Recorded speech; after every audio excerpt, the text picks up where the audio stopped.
Concludo, come ormai da un po' di puntate, con due grandi amici, erano tre, si chiamano GMF, adesso sono un duo, si chiamano Calandra e Calandra. Un applauso, che così promuovono il loro disco e il loro CD. Buonasera. Voi sempre con il vostro stile, anche loro siciliani.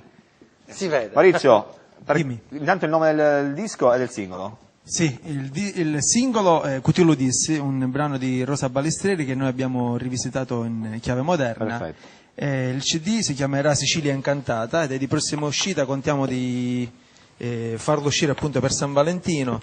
C'è un grandissimo lavoro dietro, 18 musicisti che hanno collaborato, 15 brani, fra cui anche sentivo dire poco fa la Baronessa di Carini, che abbiamo sempre rivisitato in versione moderna, quindi portiamo avanti la nostra sicilianità. Crediamo nella cultura Prima siciliana. che iniziate devo dare un regalo del nostro sponsor a Tony Matranga, a Sergio. Oh, grazie.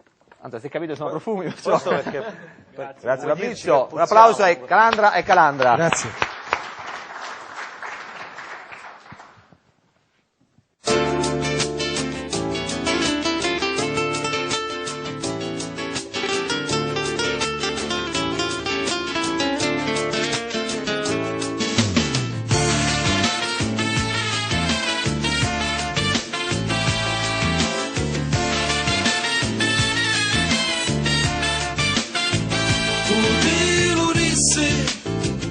Catai all'assai, meglio la morte e non che sto dolore.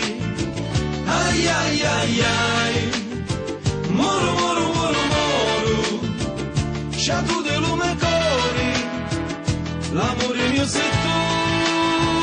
Ai ai ai ai, moro moro moro moro, sciatu de lume cori, l'amore mio sei tu.